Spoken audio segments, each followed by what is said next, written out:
if you think of questions after this, I'd encourage you to ask them. You don't have to stop thinking about this at 7 o'clock tonight. If you have ideas, if you think of something, or you're having a conversation with somebody, and and there's a question that you feel like you're not sure if you can answer, then definitely let me know. Let Pastor Nathan know. We'd love to help you just continue to think about these things, and feel just more confident yourself in understanding them and being able to explain them, to people. I will mention one of the books is called Confronting Christianity. As you can see this here, it's by Rebecca McLaughlin, and the subtitle is 12 Hard Questions for the World's Largest Religion. And a number of the questions that we're doing this summer started in talking about this book and thinking about this book. And so it would be a good starting place for a number of the questions that we're talking about over the course of the summer, including this one. Like I said, as we go here, if you have questions, let me know, and we'll just kind of jump in. One of the reasons, and Pastor Nathan, did a good job talking about this morning. One of the reasons why this is the first lesson that we did is because the Bible is so essential to who we are and what we believe as Christians. And so it's as a Christian, it's something that we want to understand because called people of the book, right? Because the Bible is so essential to it. But the Bible's really had an impact, and Christianity has had an impact in the world, in such a huge way that even if you are somebody who would say, I'm not totally sure I believe the Bible, or I'm not totally sure I'm all on board, it's worth investigating to see what you do discover about it, because it's had such a large impact. I thought one of the other books that I've used some is this book called A Visual Theology Guide to the Bible, Seeing and Knowing God's Word by Tim Challies and Josh Byers. And one of the things that's really cool about this book is that it's probably half pictures, which is my favorite kind of book. And they do a really good job of just putting things that they're talking about in diagrams. And I've got a few of those that we'll just a couple that we'll look at as we go. But this one that's on the screen, I thought this was really interesting, just as an overview of the Bible in the world. It says, the full Bible is available in 670 languages, which means 5,371,000 people have access to the entire Bible in the world. The New Testament is available in an additional 1,500 languages, giving 658 million additional people access. And so I just thought that was really interesting in terms of the reach that the Bible has, and why it's significant for us to want to understand it and to know about it. And and even if you are a Christian but you're talking to somebody who's not a Christian, why they would want to investigate it too and to understand it, to know that it's by far the best-selling book in history. Its reach extends to so many different places, and so it's an important thing to consider. They also had some statistics about just in the U.S. If you look here, in the U.S. alone, an estimated 40 million copies are sold yearly. 82% of all households have at least one Bible in the U.S. 72% have multiple Bibles. 13% of all people purchase a Bible each year, and 52% of Americans say they read the Bible 3 to 4 times a year. So it's not even the reach that it has to the whole world, but even in the U.S., where we would say, well, we're sort of in this post-Christian period of our country, the Bible still plays a significant role in the lives of people. So there's if we think about the impact that the Bible has had on the world, there's you think about things like the amount of hospitals that are named after after saints or after people from the Bible and churches. I think of things like the abolition of the slave trade, both in England and here, and the civil rights movement, and how those things were driven by Christians and them understanding the Bible in such a way that it drove them to work towards those things. You think about many of the greatest discoveries in math and science and medicine were by Christians, and you think about some of the great art in the history of the world, art and literature, music, so many places where the Bible has impacted people, and because of the Bible's impact on people, it's influenced our culture and our world. And then Pastor Nathan mentioned this this morning, but the impact it has on individuals, right? For the amount of people that the Bible has impacted personally, that they would say, my life was different because I encountered the Bible, should give people pause to say, to want to know, well, what is it about the Bible that would influence and impact people so significantly. So this is sort of some of the reasons, even beyond just for our personal faith, but for why the Bible should feel so significant to us, and why it should be of interest to people, even if they would say, I'm not sure what I believe, or what I believe about the Bible in particular. So I was just going to ask, for any of you guys, what would you say are some of maybe the most common objections you have heard to the Bible? When you talk to when maybe you talk to someone about your faith or about the Bible, what are some of maybe the common objections you've heard to why people don't believe the Bible, or why maybe they're not even interested in it? Does anybody have anything that they've encountered? They say there's tangible proof for it. Okay, all right. So not enough proof for it. Right. It's full of contradictions. Yeah. Okay. All right. Good. Contradictions.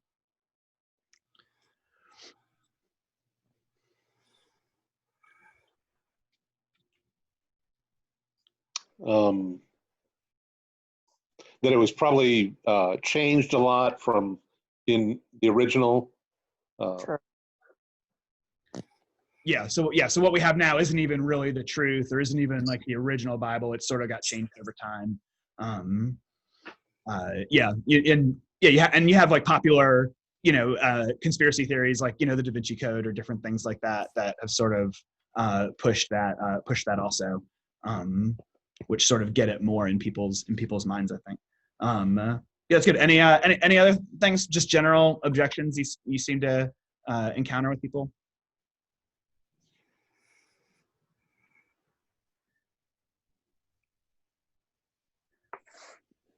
What are maybe some of the does anybody have anything when you talk about the Bible that you still feel like this is something that's still hard for me to like fully wrap my head around, or fully grasp all the time, or maybe I feel like it's something I have to rely on, maybe faith more than I rely on like confidence in it or something. Does anybody have anything like that?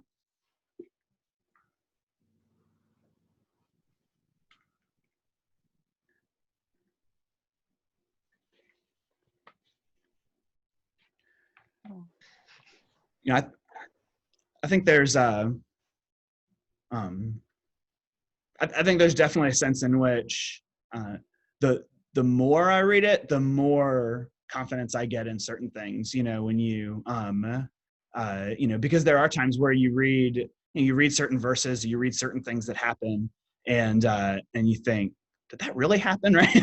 Or how is that possible? and yet I think the more you read it, the more confidence you can sort of gain as you see how it fits together, and and how it works to to really present this one story that I think is really it's really helpful. One of the things. So we're going to talk about 3 basic things that we'll go through, which I think is sort of maybe how most objections fall into one of these 3 categories. How we got the Bible, right? Which somebody mentioned. Sort of what the Bible says and the things that the things that are actually in the Bible, which some of you mentioned also, and then sort of outside evidence for the Bible. Right, like Pastor Nathan mentioned a number of these this morning. Things like archaeology or things like that, and I think and I think that last one, when I think about sort of the outside evidence for it, those things in and of themselves won't necessarily like prove beyond a shadow of a doubt that the Bible is true. But I do think they give us a confidence that that what we believe can be true, right? Considering all these different things, right? It moves it from like somebody would say, it's totally implausible that the Bible is true, or that these or that we can trust it. And I think all these outside confirmations of different things sort of help to move it to a place where we would say, yeah, it's reasonable to believe the Bible. It's reasonable to put my faith in this thing, which I think helps to add to to the spiritual faith that that we have. So how we got the Bible, this is something that Pastor Nathan talked a little bit about this morning. There's more than 5,700 Greek manuscripts containing either parts or all of the New Testament texts. Compare this to Homer's Iliad, which only has 1,757 manuscripts, or Beowulf, which comes to us from only one manuscript. And so this is, I think this is a really important thing to talk about in terms of the reliability of it. When we talk about objections like, do we really have the actual Bible, the original Bible, or wasn't just changed by people later on? And do we have has it been passed down faithfully? They had at one point they had found this whole big group of manuscripts of the New Testament that they had early on used to put it together, and then later on they found the Dead Sea Scrolls, that had versions that were hundreds of years earlier than the ones they had previously had. And when they matched them up and they compared what all they had put together, 95% of what they already had matched those earlier versions that they found. And the 5% that didn't match were the vast majority of those things were spelling mistakes, or 2 words in a different order, or that sort of thing. And so it was one of those things that gave a lot of confidence to the fact that the manuscripts were really carefully passed down, from one to the other, and the amount of them that we have, and the consistency throughout them really gives us a lot of confidence about what we have. And one of the maybe objections that you hear sometimes is that, well, wasn't it sort of like the game of telephone, right? Where one person tells somebody, and then the next person tells somebody, and sort of repeats it and repeats it and repeats it, and by the time you get around the circle, you've got a totally different message, right, from what it started. And so wasn't the Bible sort of written like that, and didn't really get to us like that?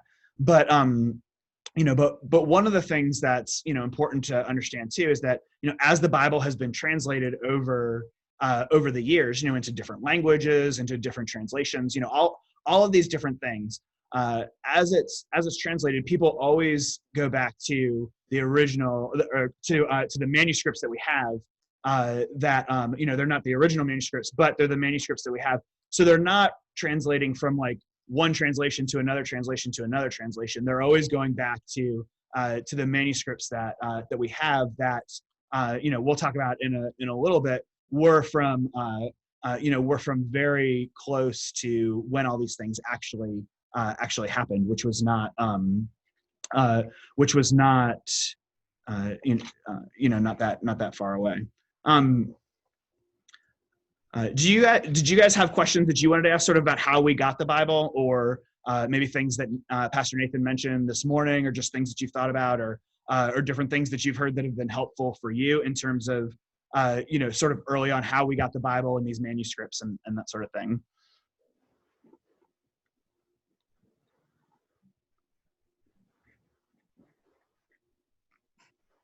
I've always wondered about when they started putting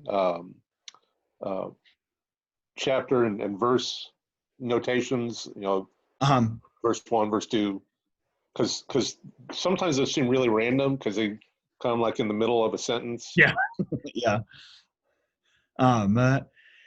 I'd have to look for sure. I don't remember exactly when that was. I want to say during the Reformation even, but I'm not positive about that. So I'd have to look that up. But I agree. There's sometimes where I'm like, this is not where I would have put this number.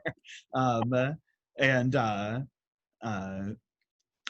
don't know a lot about sort of their philosophy behind how they broke things up. There's some things that are that are really clear in how where you would say, well, yeah, this is a natural break in the text and that sort of thing. But you're right, that's not always where they divided it up. And I think Bob occasionally made mention that a verse that came right at the end or right at the beginning of a chapter actually went with the previous one or something like that.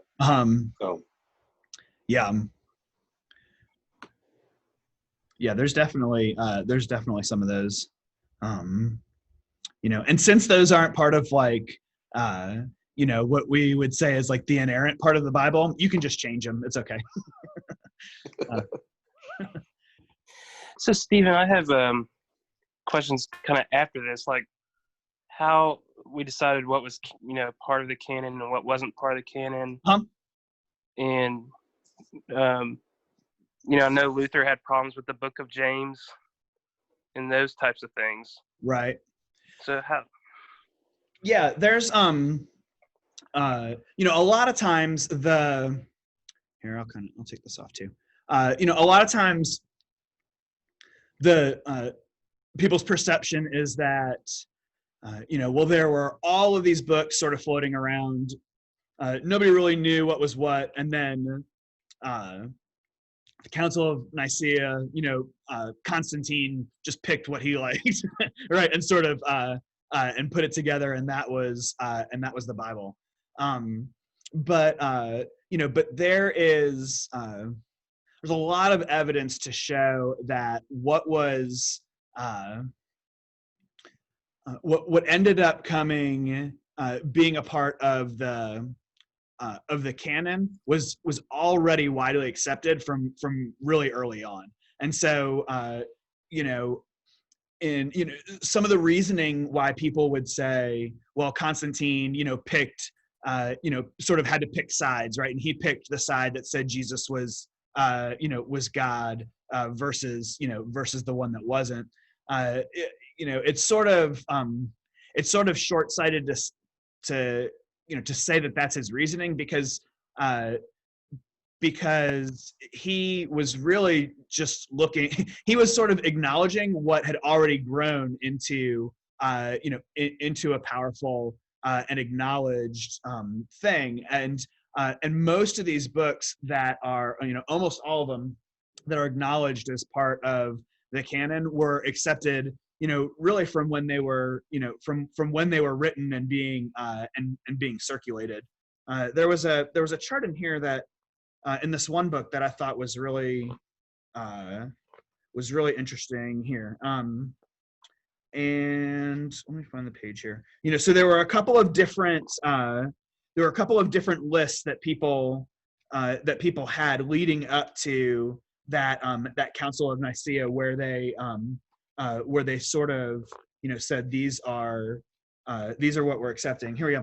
So if you I don't know if this is easy to see or not, but if you look at like the green is sort of how long they were acknowledged as being in the canon and by people, and you see that like there's only a couple of books in here that were ever really questioned at all. And then when you look at all the other books down here of all these other ones floating around, they were never really accepted or thought of as as legitimate in terms of scripture and as the word of God. So there were a couple, like you were saying, like Hebrews and James, where people where I think they went back and forth a little bit on it, but but ultimately there weren't a lot of decisions that were made in that council. They were already acknowledged sort of as being a part of it. And I think you see that, Pastor Nathan mentioned a couple places in scripture this morning where, in the course of Paul's writing, in the course of Peter's writing, they're acknowledging, what I'm writing is the word of God, right? What Paul is writing is the word of God. And so they're sort of self-acknowledging in those things. There's also some interesting things in terms of, when you have this discussion where people are saying, well, later on, sort of like the Da Vinci Code kind of thing, where later on people sort of said, well, we want Jesus to be a certain way, and so we're going to suppress all these other writings that are different.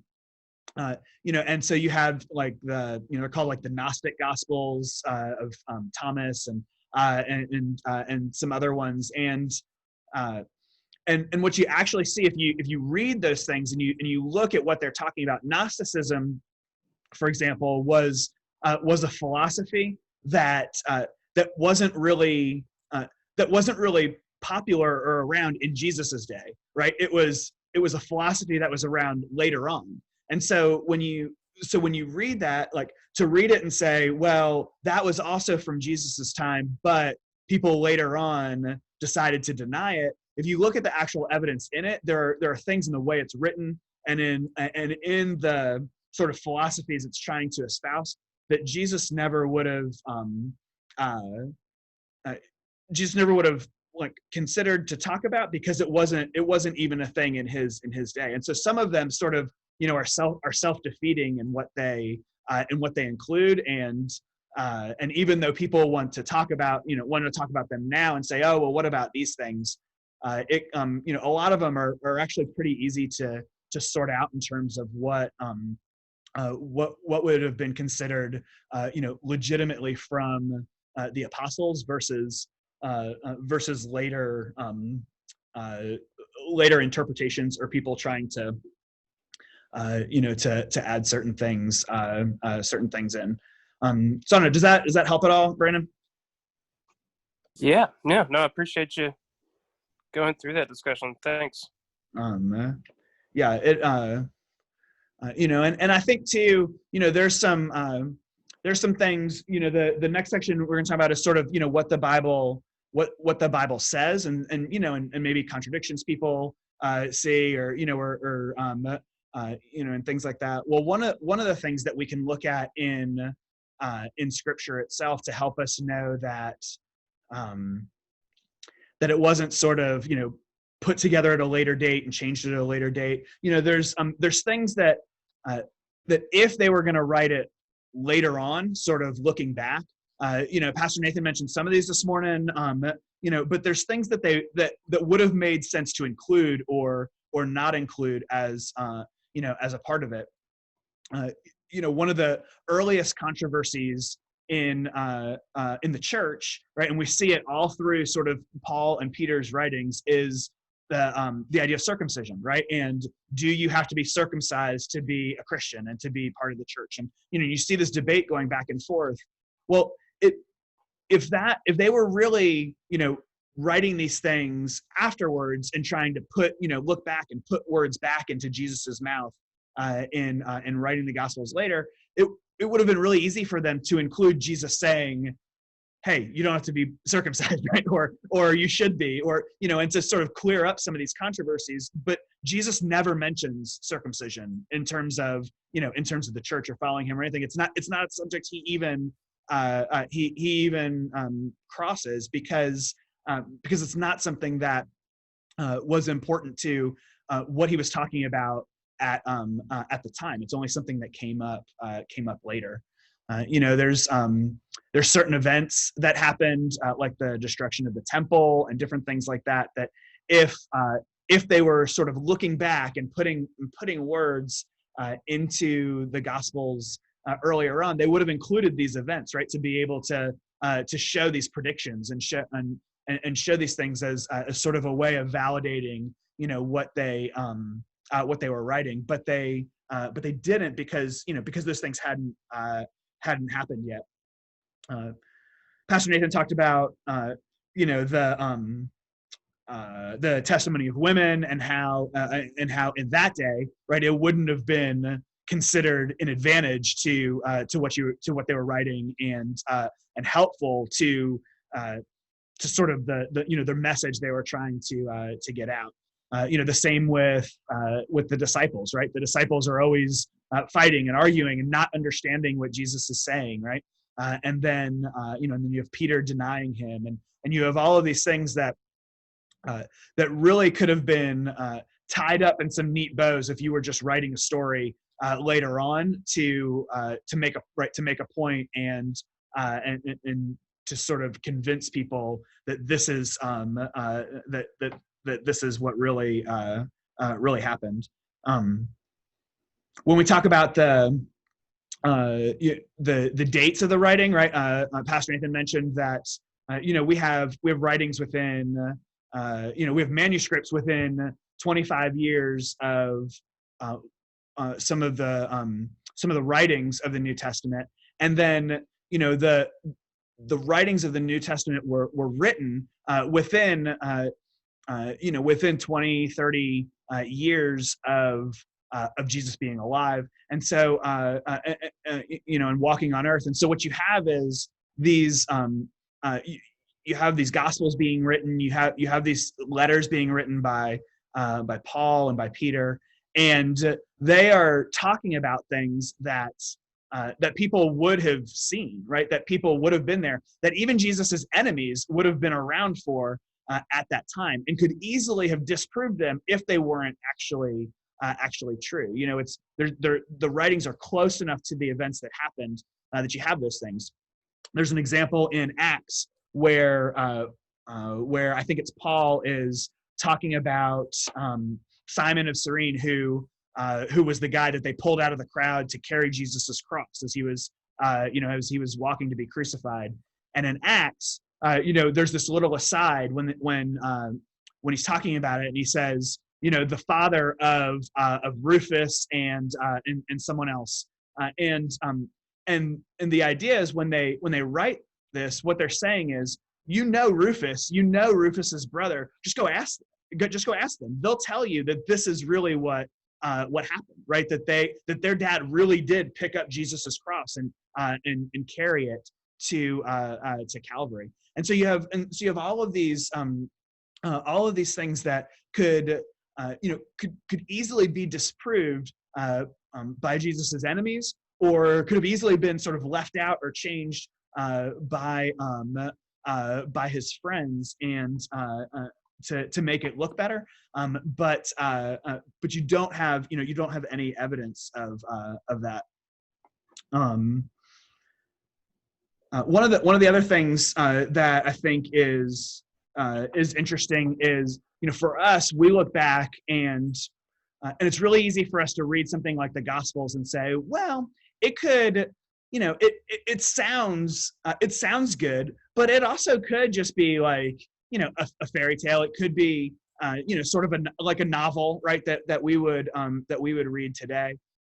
But the fiction that was written in Jesus's day wasn't like the fiction that we read today, right? It wasn't, when we read fiction today, we love to have all of those sort of details that humanize the people, right? And and you have people making expressions and sighing, and and you're told about them, eating and going to sleep and doing, all of these really boring, mundane things. But it's sort of it creates a story, right? That sort of captures us and pulls us in. Well, fiction in Jesus's day and in that time was very different, right? Details like that, mundane details, weren't included unless they were a part of pushing the plot along, right? And so you have things like the fact that Jesus is sleeping on a pillow in the boat, right before, in the middle of that storm, which doesn't really push the plot along any.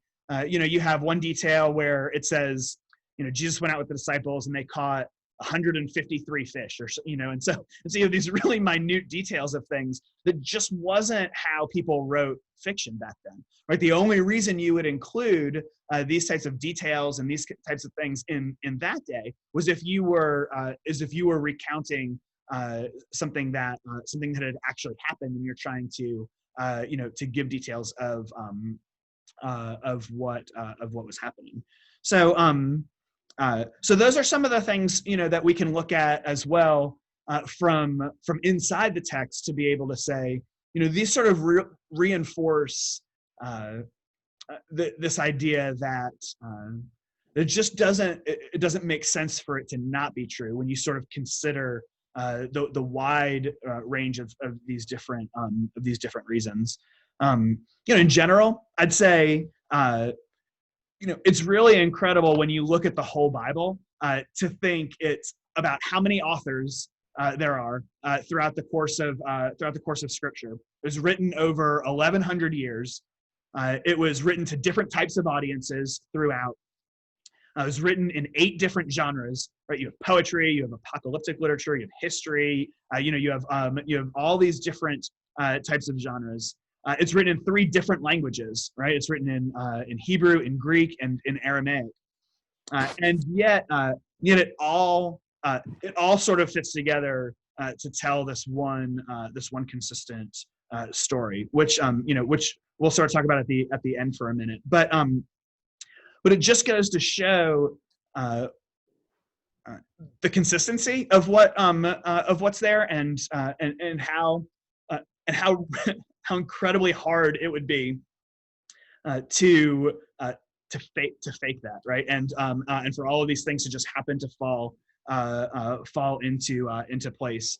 But it also shows that God's word was meant to God's word was meant to be translated to multiple people over multiple years, right? It's not something that God was writing to sort of hide the truth from people or to hide from people, but it's written and it's translated and it's able to be translated in such a way that that anybody can understand it, right? That no matter, it's not just for the wealthy, it's not just for the educated, it's not just for people in one region of the world. It is able to be understood and even believed by a cross section of all different types of people from all different places and all different backgrounds. So I think that I think that's something that goes towards its credibility as well. It's really, when you consider the major religions of the world, there's really not anything like the Bible that has entered into so many different places in the world and been able to have an impact, right? You think about something something like Islam is, even though it has spread to the world, it's really focused in one region of the world, right? You have Hinduism, right? Buddhism, these different world religions, even though they are sprinkled throughout the world, they really remain indigenous to certain regions, and yet the Bible is and has had an impact over the whole planet in terms of where it's gone to and the people it's reached. Do you guys have any questions about what we've talked about so far, or about the in general, about how we can trust the things that are actually in the Bible?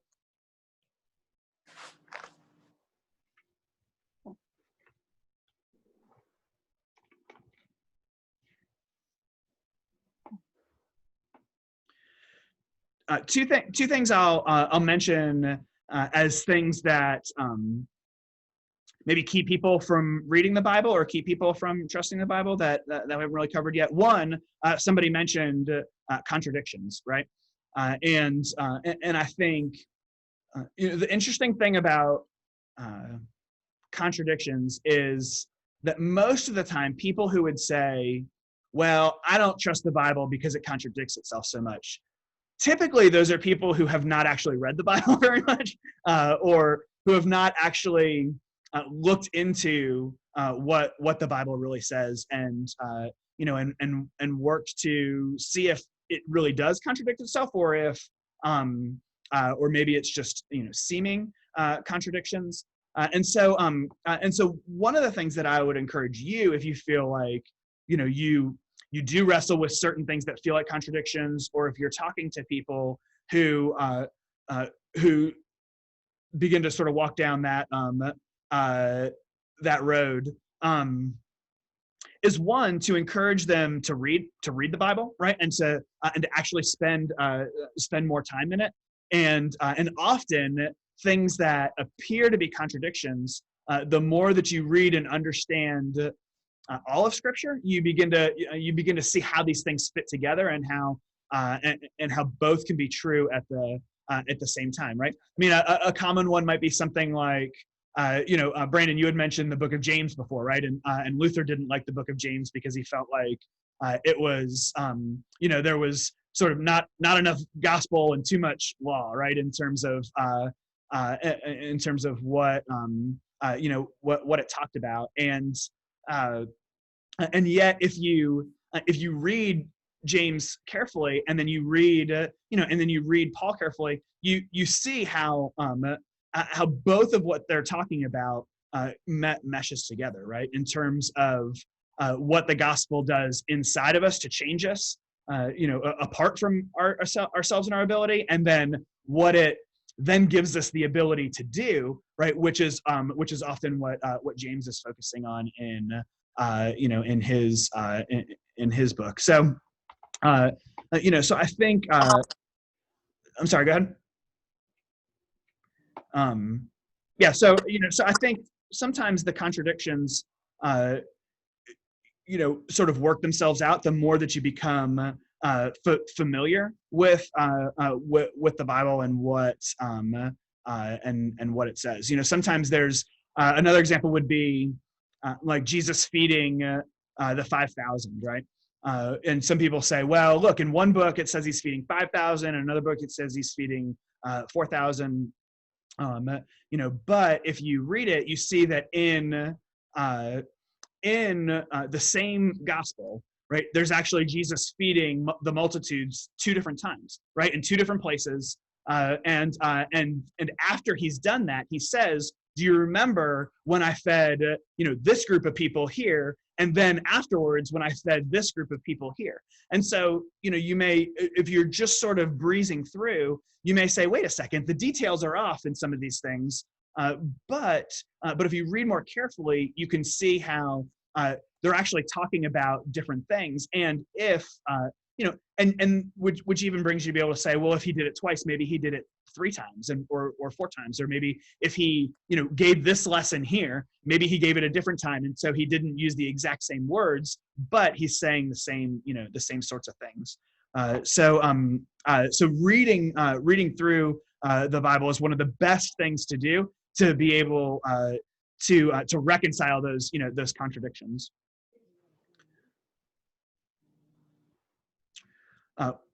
Another thing is the idea of taking the Bible literally, and and I think a lot of times people will say, well, you don't really take the Bible literally, do you?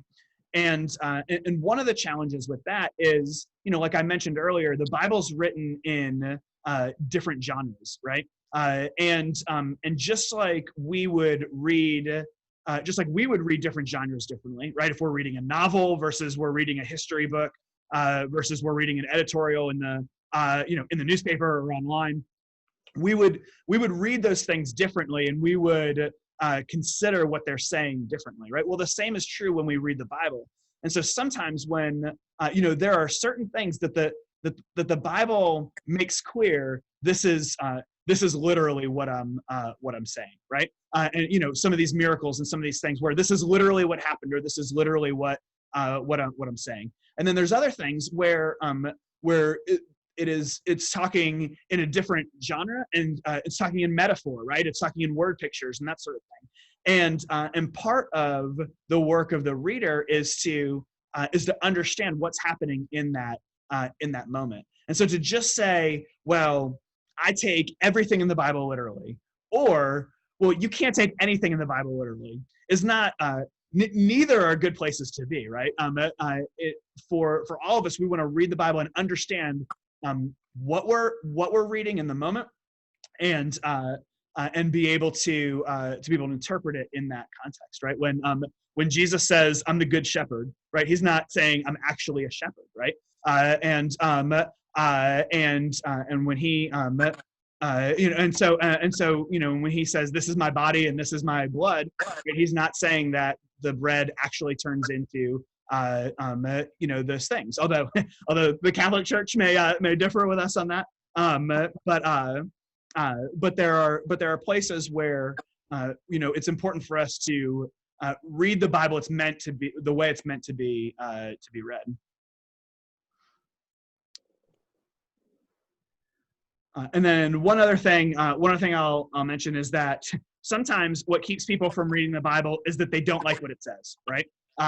And so they would say, well, I don't like the way the Bible talks about this issue or that issue, right? Which is some of what we're going to talk about throughout the summer, right? Is what the Bible really says about some of these issues, and in some places. It could be a misunderstanding, right? And so the answer, like we said before, to that misunderstanding is to read the Bible more. But in other places, right, people don't read the Bible because they just don't like what it says, and they don't want what it says to have to impact their lives in some way. So but if you think about it in terms of relationships, right? If there was a relationship where, if there was a marriage where one person was always right and was never able to listen to the other person, right? We would say that's not a healthy relationship, right? We're watching an old season of The Amazing Race right now, and there's this couple that's like terrible, right? There, the one guy's always right, and he's always putting down his wife as she's always wrong. That's not a healthy relationship, and it's really obvious to see that. And the same is true in our relationship with God, right? If we see God as someone who is not able to challenge us in our lives, right? Then that's not a healthy relationship. And so if someone were to decide not to read the Bible just because they don't like what it says, then it's not really a healthy understanding of what of the type of relationship that we're meant to have. It's not a healthy relationship between people, but it's definitely not a healthy relationship between us and God as well. So those are a couple of things that I think keep people from reading the Bible more.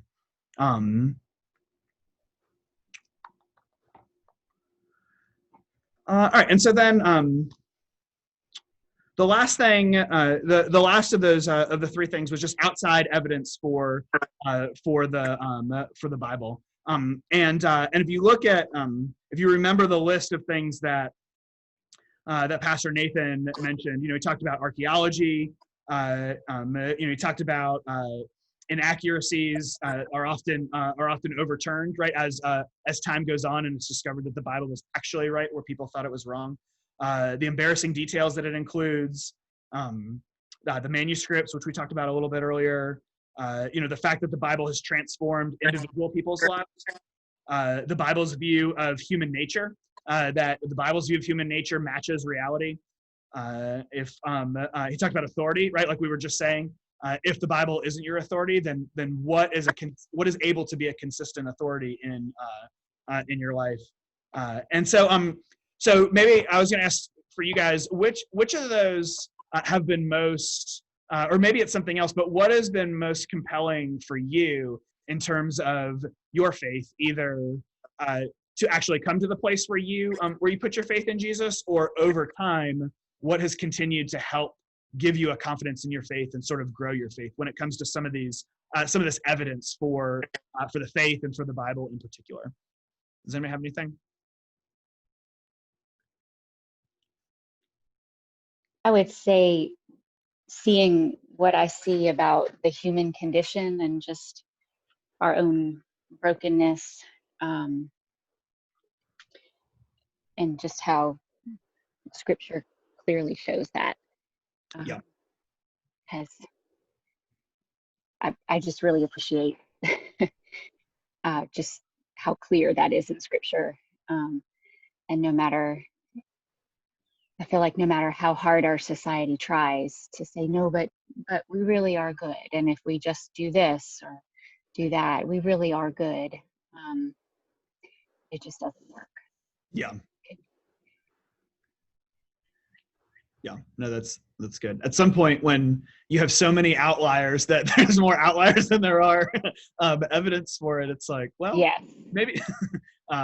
Yeah, maybe there's something very wrong here. Yeah. No, yeah. That's good. Thanks, Meredith. Anybody else? What's been some things that have helped make their faith more compelling for them? For you?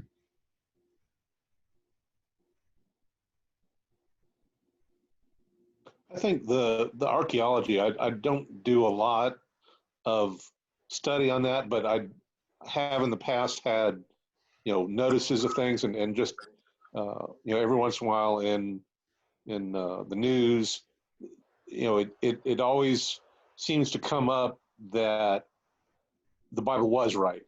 They uncover something. I don't know that it's ever gone the other way where they said, oh, this absolutely proves that this wasn't true. Right. And I think there's a magazine, Biblical Archaeology Review, that I think my dad used to get a copy of that. And so the resources always seem to go our way and not the other way around. Right. Yeah, no, that's good.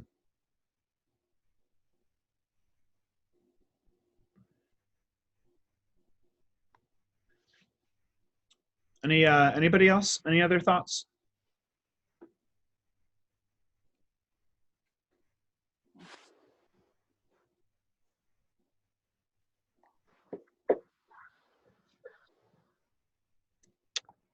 I'll mention two more things, and then if anybody has any more questions, we can do that, and then we'll finish up.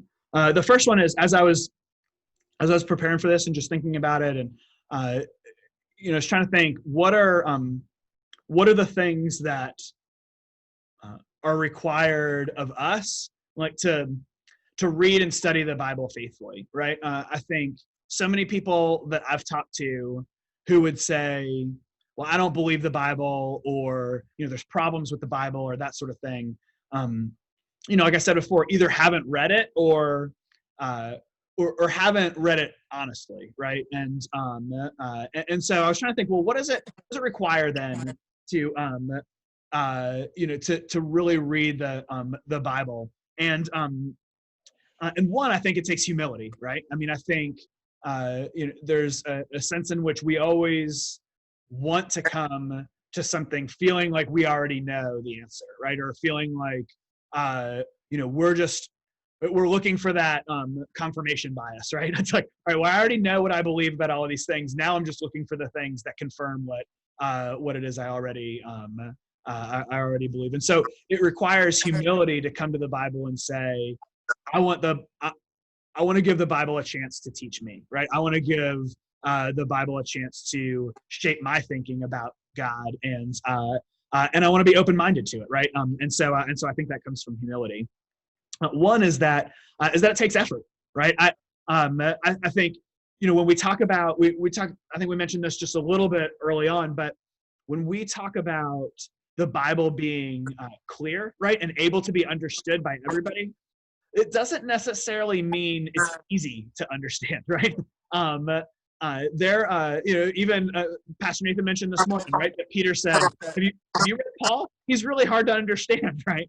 And so sometimes I think we want things to just come easily, and we want our understanding of the Bible to come easily, and I think it takes effort. I think we have to be willing to put effort into it to really discover what's in it. And then ultimately it takes God, right? It takes the Holy Spirit, to help us to understand, to give us understanding. And so we have to pray and we have to ask for it, right? Because I know there are people, that I've come across over the years who, we're not that different, and yet somehow I read the Bible and understood what I was reading to the point that I could put my faith in Jesus, and they did it, right? And I'm not that smart, right? So there's got to be something else going on there, and it's God's Spirit that gives us the ability to really understand it. And so when we're talking to other people about the Bible, I think it also requires for us an incredible amount of grace and of patience, right? Because sometimes it feels like we're just talking in circles, right? Or sometimes it's like, look, I'm showing you what it says here. I'm telling you what this says. How can you not believe this, right? And sometimes it can, it can be discouraging or can be frustrating as we're sharing with people. But we always have to remember that that we aren't going to convince people to believe just by a great argument or just by pointing to the right thing, right? We're called to be faithful, to share as best we can, right? To answer the questions that people have to the best of our ability, to point them to the scriptures, to point them to Jesus. But then we pray and we trust that God is going to give them the ability to understand in His timing, and so that requires a level of patience from us as well. So so as you read the Bible, I'd encourage you, and as you encourage other people to read the Bible, right, to remember that it requires humility, it requires effort, and it requires God's Spirit to be able to help us do it. The only other thing I'll show you, and then we'll see if anybody's got any last questions. Where are we here? Here we go. I thought this was a neat diagram from this Tim Challies book that shows, in the book he explains sort of each one of these diagrams and each part of the Bible and how it fits into the bigger story. But I thought this, as a way to sum it up, was really cool to see how all of Scripture points to Jesus. Jesus tells those guys on the road to Emmaus, all of the Scriptures point to me, and this diagram sort of helps see that in the way the Scriptures are laid out and in the way they lead us to Jesus, and then lead us from Jesus to Jesus again when he'll come again. So I thought that was a pretty cool diagram just for what we're talking about in terms of all of these different authors over a long time period, to different audiences, through different genres, through all of these things, and yet and yet it's all able to paint this really beautiful picture of Jesus and of what we're to know about him and of all he's done for us and all he will do as well. So does anybody have any other questions that that they wanted to ask or that they wanted us to be able to talk about, or any comments, any things that you thought of as you were listening to the sermon this morning that stuck out to you? Stephen, can you kind of elaborate on what you just said about when you talk to a non-believer what role God revealing himself to you versus, or being an elect? Like, how do you even, for me, I didn't read the Bible or even have any interest in it till one day I just knew that it was part of me. And so, like you're saying, how do you continue to, so now when I say, well, I believe it because it says it, because I just do, like, how do you even get someone to, does God have to call them or reveal himself to that person before they even have an interest in having that humility and that interest to pursue the truth? Like, how do you think God, what role he has in that? Or, you know, is that making sense? Yeah, no, that's a really good question, because I think that's where, I think when we think about sharing our faith, right, that's one of the most frustrating things, right, is to feel like I'm saying why I believe, I'm saying what I believe, like why aren't they getting it like I'm getting it,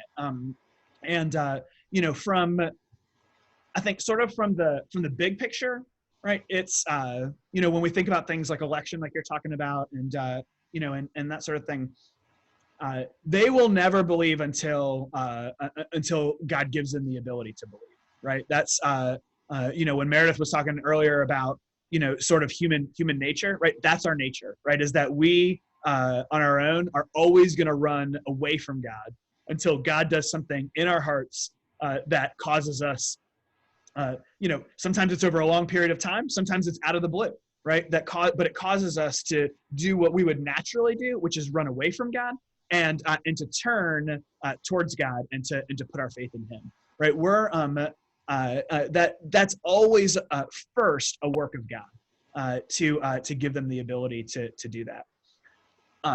From our perspective, right, as in looking at this person across the table from us, right, looking at this person in our family that we work with, our neighbor that we're talking to, we don't have any ability to know when and if God is going to do that for them, right? So sort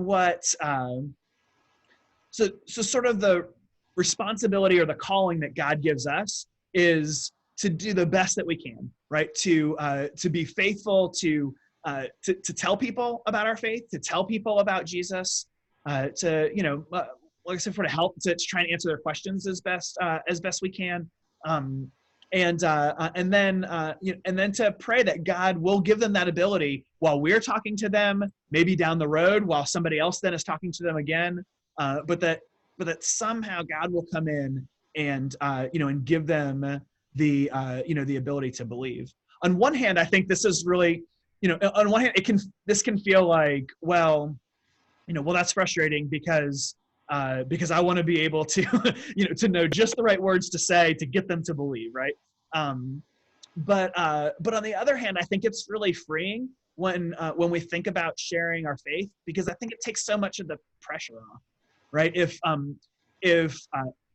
my friend's salvation was dependent on me giving the perfect argument, right, and the perfect speech or whatever to convince them to believe, that would be huge pressure, right? I would not be able to handle that, to know that their salvation hangs in the balance of how well I articulate my faith to them, right? But if it's a work of God, then it frees me up to stumble through talking to them about my faith, and even to have sort of this patient endurance of talking to them day after day after day, maybe year after year after year, right? Knowing that it's not because I'm doing something wrong that they're not believing, right? But because it's not in God's timing yet. And so my job is to just be faithful, to continue to take opportunities that I have to talk to them and to share what I can with them, and to continue to pray that God is going to come and that God is going to use what I say to them and all the other things that God is doing to give them the ability to believe.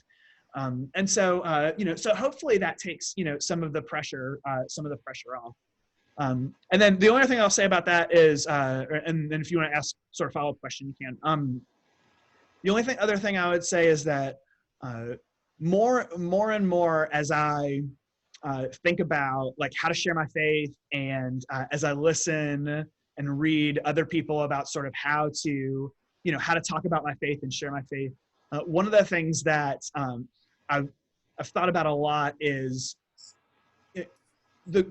maybe my goal in talking to them is not to say, all right, here's all this evidence that's going to prove to you beyond a shadow of a doubt that that Jesus is real and that the Bible is true, right? But let's talk about faith. Let's talk about some of these things to help you see that it actually makes a lot of sense to believe in God, right? That it actually makes a lot of sense that the Bible is true, and that we can put our faith in Jesus. I think sometimes that's one of the biggest barriers, is people sort of have this idea that either either believing in God is a great thing, or believing in God is something crazy people do, right? And there's like and those are the only options. And I think as you talk to people particularly people that are really skeptical about the faith, I think helping them to see, some of the things that we've talked about today, help them to see how it's not as crazy as it sounds, right? And the reality is that we put our faith in things every day, right? To be able to live and through our day. And so the question often is not what's gonna what am I convinced of 100% beyond the shadow of a doubt, maybe, but what makes the most sense for me to put my faith in, understanding the world that I see around me, understanding myself, and what fits sort of into that into that picture. And so that's been helpful for me, just to think in terms of not necessarily I want to be faithful to tell people about Jesus and to help them understand the gospel and answer their questions about things, but not necessarily feeling like, all right, there's this magic bullet that I'm gonna that if I can tell them this line, or if I can do this one thing, then they're gonna then they're gonna believe. It's sort of more helping them to see man, it really I put faith in this all the time without even really thinking about it, but if I think about it, this actually makes a lot of sense for me to believe. To believe in God, to put our faith in Jesus and who the Bible says Jesus is. We actually, when we look at all of this evidence around it, we actually have to turn our brains off to not put our faith in him more than it is the logical thing that we would do, knowing all of these different things that we see around us. So I don't know if that helps, or if you have a follow-up question. No, that's good. I just feel very inadequate when it does come to defending it, when it comes to facts or details, for people that have much more like deep thinking brains than I just like, I love Jesus and this great man that can save you from so many things. And so it's just hard for me to, when people have deeper questions, I have a hard time with that. So yeah. When I hear you guys talk, it kind of brought to mind Romans 10, when Paul is talking about how will they know if there's no one, I'm going to butcher this, sorry, but how will they know if there's no one there to preach to them, and that faith comes by hearing, and hearing comes from Christ. So I guess our job is to diligently speak, and Christ will use that even when we're inadequate. And Sarah, one other thing is if you don't have an answer right away, you can always say, let me look into that, and we'll talk about it more later. And then that provides a second conversation, which we don't often get with some people.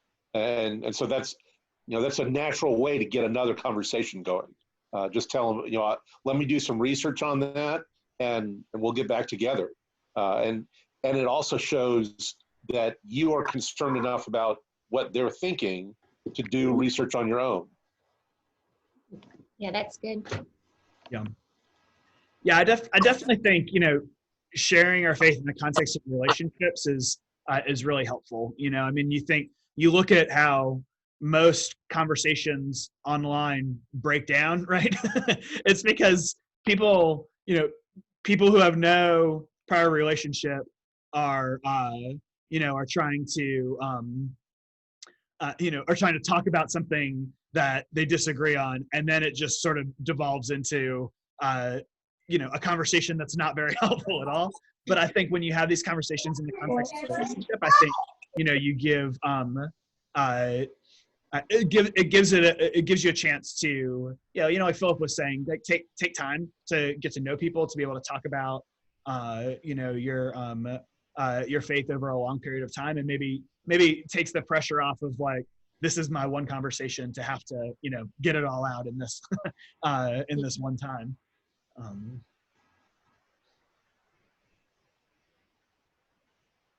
Does anybody else have any questions or anything else to talk about?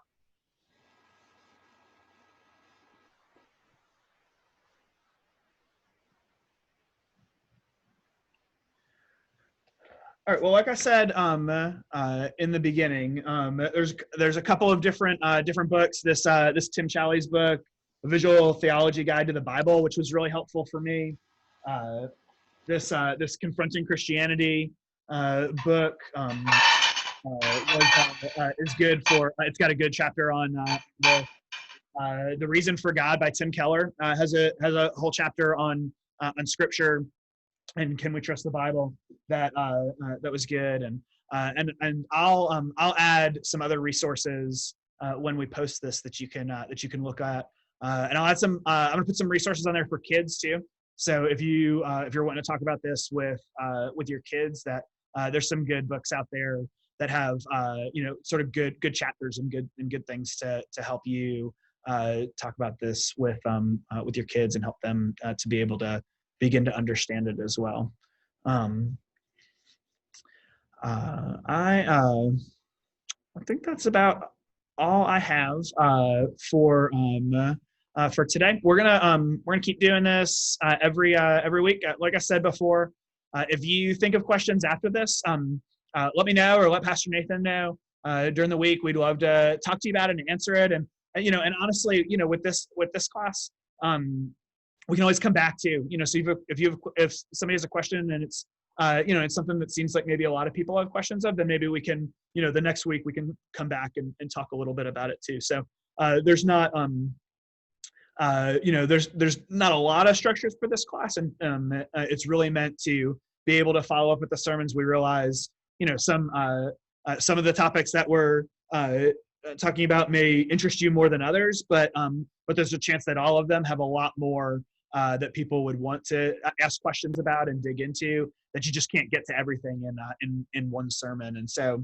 hopefully this will be an environment to be able to do that and to talk about these things. So let me pray for us, and then we'll be done. God, thank you for your word. Thanks for your faithfulness to get it to us, so that we have it, so that we can know you, so we can put our faith in you. We pray that you would continue to grow our confidence in your word, to grow our understanding of your word, and to change us through your word.